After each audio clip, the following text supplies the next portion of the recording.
A couple years ago, I did a overanalyzation of my every romantic encounter, and if you remember, short version, I just had my first kiss. That was quite a while ago. Nothing major has changed. I've still just had my first kiss.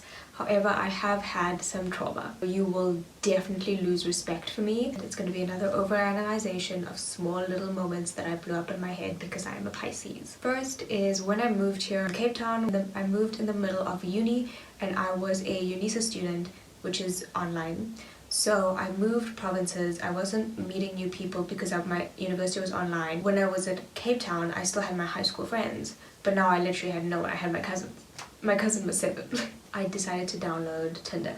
And I had downloaded it a lot of times while I was in Cape Town just for attention. Yeah, a huge chunk of this has to do a lot with my desire for male attention. Don't ask about my relationship with my father. And at this point, I was still in the closet. I downloaded Tinder. I obviously had it on Men and Women in Pietermaritzburg. Tinder in a small town is such a specific, horrific experience I would not wish on anyone.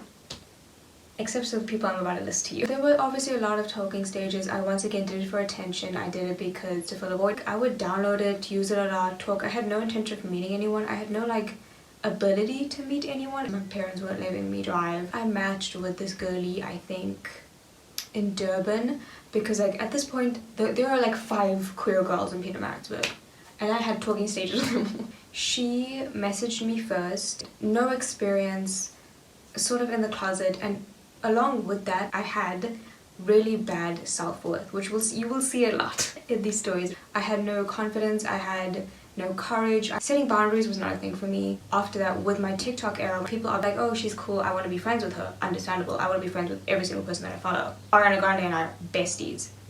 Well, so people would message me and they would DM me and I would reply. There would never be a situation where I'm not enjoying this conversation, let me just not reply. That wasn't a thought in my head. People would ask for my numbers. I gave every single person that asked for my number. There are so many people out there with my number. So many people. She initiated a lot of things. I wasn't attracted to her, but it was such a weird experience because most men are ugly and all women are beautiful, but I was not attracted to her. And at this point, I don't actually think I know what it was like to be attracted to someone. I saw people that are attractive. I felt this need to be attracted by them. So then I think I confused that with being attracted to someone. So it's just so fun up here. She would message me, I would reply no matter what. It wasn't like I was hating it. I was just enjoying, once again, the attention. She would say let's call. So we would call. You know, whatever you want, girl. Whatever you want, baby girl. And then she kind of stopped replying. I'd never been ghosted before.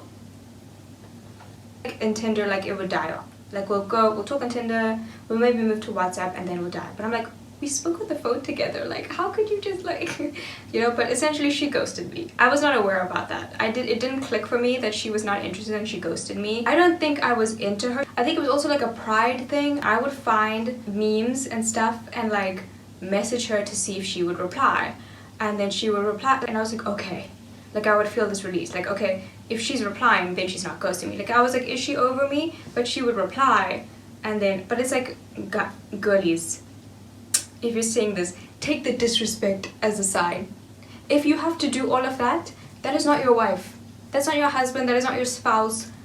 Move on. It's not the love story you're gonna tell your kids. And she would reply, it would fizzle out. It happened multiple times, over long periods. I think it would be weeks and stuff. She stayed, like I said, in Durban, but I think it was during the holidays, and then she goes to uni in Gauteng. So she was in Gauteng for most of our talking, and then I remember she said oh, when I come back to Durban we should hang out. She would be the first she would be the first to watch my stories, always, instantly. The top 3 would always be her. So I'm like, if she wasn't interested, why would she watch my stories, and why would she always be the first to watch my stories? And I was reading into all of these things. Once again, if you have to read into these things, if you have to look for her icon in your move on. It's never that. And I was so confused because, like I said, she kind of initiated everything first. She was more into me than I was into her. I would post sexy Instagram posts. I still kind of do them now, but back in the day they were way more revealing. And then She's actually a fucking bitch. I take it back. I hope that you have a terrible time. She would not reply to me for a while, and then I would post that. She treated me, she was a man. That's a man. That's a she, her man. And then she would message me and she'd be like, oh my gosh, I just saw you, like, your post. And I'd be like, I'd be giggling. I'd be like, yes, I won. I'm losing. Girl, you are losing. Like, I can't explain to you how low my self-worth was. At this time, we had been fizzled out for quite a while, but I was still, like, obsessed watching her story, like, you know, hoping. So then she came to Durban. I was watching her stories like crazy. I would wake up every single morning to see what she was doing. She was here. She didn't tell me she was here, but she posted she was here, which once again, girl, move on. Like, I didn't message her again this time. I was like, I'm just gonna wait. And then I saw her story. She posted for like months. I think this was during the end of the year or the mid-year break. And then she went back to uni. And at this point, I still was like, maybe. I decided to message her one last time, a meme. And then finally she messaged me and she's like, hey girl, I'm with someone else. I'm sorry for like leading you on. And then I reply like, thanks for telling. I'm like, oh no worries. I know, something like that. I hope things work out between you two. I am doing tarot cards, praying on their downfall. I am lighting candles, I'm burning agarbatti. I hope both of them die so soon and so painfully. At this point, it's very obvious that she treated me like shit. Like, objectively, she treated me like garbage. She sexualized the hell out of me. Even during our conversations, there was a lot of sexualizing. They were just like, disrespected me. And like, I had this thing where I kind of stopped talking to men because I was like, I don't want that treatment. I would never do that to women, so why would women do that to me? I hope she dies every day. No, I'm just kidding. I forgot about her for a while. I also don't think I'm worth saying no. I'm just grateful to be like wanted, because like in high school, no one wanted me. So if you want me, I'm like, oh, thank God. I'm not attracted to you. I don't even think I want to date. But okay. Post-pandemic, 2 girls DM me. I'm still on my girl shit. You know, guys are gross. I'm blocking you. Stay away from me. Ugh. Girls are pretty and sweet and nice and would never hurt me. Same situation as first girly. This girl DMs me first, asks for my WhatsApp, initiates calls and stuff like that. She's, you know, doing it, and I wasn't attracted to her. I also didn't realize what my type in women were. These were all femmes. I'm more into like masculine women. Her kind of pushing and me just kind of being like, okay. We start speaking June, July-ish. She's not your type, you're not attracted to her. Maybe I'll learn one day. Today is not that day. We talk, I love the attention, I love being wanted by someone. And it's a very similar situation. So the first girl, she sexualizes me a lot. There was this point where she's kind of slut-shamed, where she was like, I don't get like sleeping around, I just like to date people and have relationships. But it was very clear, now looking back, not at the time, that she was sexually attracted to me, but she doesn't want to just fuck me, because I guess that's just not her thing. So she wanted to date me so that she could just like use me for my body, which is like so mean, but like, oh. It's like very clear that that was the only thing she was interested in. A lot of the conversation swayed to sexual acts that she wanted to kind of do. Compliments for me would also be very sexual and like about my body and like stuff like that. Not like, you're so pretty, you're so funny. I am an astrology girl. I am a Pisces. She is an Aries. If you see this girl, click out. This is not going to be good for you. Conversation was also very dry. Every morning it was, hey, how are you? In the beginning, already, like, it's so dry. And that's not how I talk to my friends. That's not how I talk to people I like. And I wouldn't reply instantly. I'm pretty shitty at replies. I'm somehow worse now. I would not reply for like 4 hours. And she would get very irritated with that and like pointed out very early and constantly. She'd be like, you take so long to reply. And then the reply would be, hey. Like, it wasn't like the conversation was like booming. There was one point where we were on a call and I told her it's a voice call.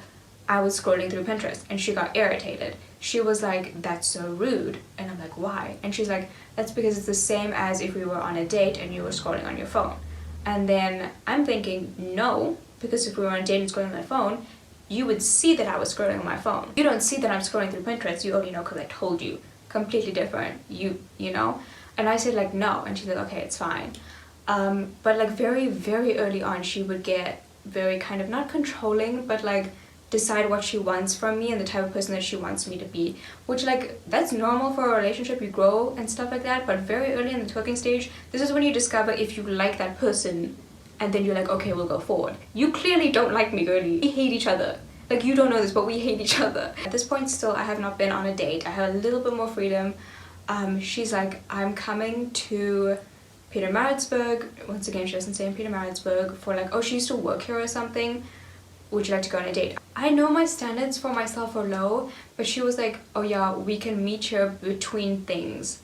That is not going to be my first date. My first date, I'm getting fetched. My first date, we're not meeting between your two meetings. Like, I'm not being squeezed in. Fuck off. That's crazy. Look at me.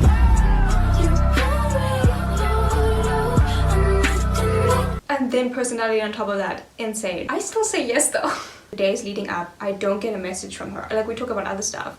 And then she kind of, what I assume is, ghosts me. Because like I said, she would get very mad when I wouldn't reply for like 4 hours.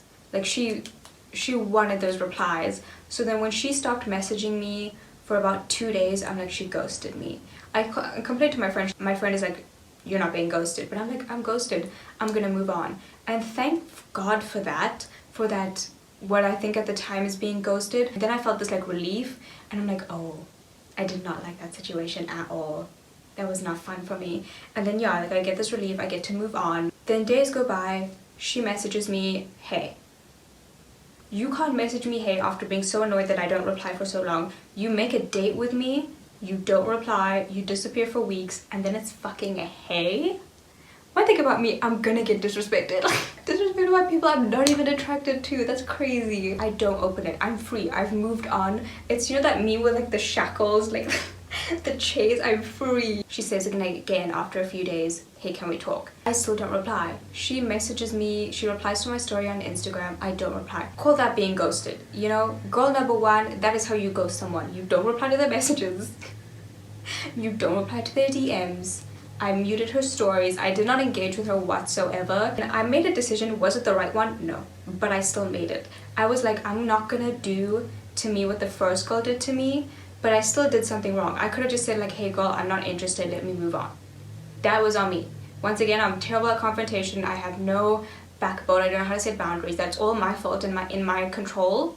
Like, I made those decisions. I should have just said that. However, I didn't, and it made a great story. So now what? Like a week, it'll be a couple of days. It'll always just be, hey, can we talk? I'll reply to my Instagram. Now it's February. I haven't heard from her for a while. Like, we spoke for maybe 3 weeks to a month. Maximum. I'd say we spoke from August, the whole month of August. It's February now. She messages me again after months. Still, hey. At this point, we have not spoken for longer than we have spoken. Move on. Like, she at this point even deserves better than a girl that, like, why would you want to talk to someone who hasn't replied to you for months, isn't replying to you on any social media, anything, you know? Like, love yourself, queen. I'm a shitty person at this point. Do better. February 2022, we're done.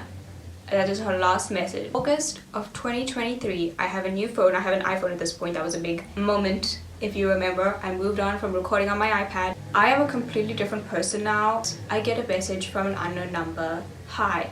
And like, I have Telegram because of like uni. So a lot of people do get my number through there. And then the message will be like, hi. And then you open it, it's like, Forex trading or some dumb shit. Like a chaotic day, but it was like so good. Like, I had this amazing opportunity. And then I go and I open it. And then I see her name. And then I'm like, no fucking way. It's been years. We spoke in 2021. It's been 2 years.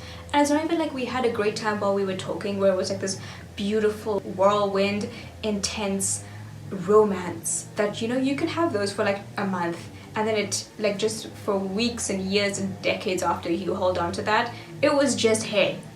It was just hey, and why are you scrolling on Pinterest? And then I also see that her profile picture, if you know anything about me, like, what is one thing that I love? What is one thing I'm constantly posting about? Something I have jewelry made out of. I love it, I love it, I love it. The moon. I love the moon. Her profile picture is the moon on WhatsApp. I open the message, I tell my friends, and at this point, like, all of my close friends now don't even know about her because it's so long ago. So then I go and I tell my friend, and she's like, girl, block her. And I'm like, okay, right. So Then I open the message. She's changed her profile picture since I've read the message. Is that a coincidence? I'm gonna say no. You can say that I'm being delusional, which I have been, but I'm gonna say she changed the picture when she saw that I read the message, and then I block her and I move on. I was telling my cousin the story during December holidays, and she literally said like, why don't you post this on your YouTube? So here it is. I hope it was worth it. It was an experience. It was fun.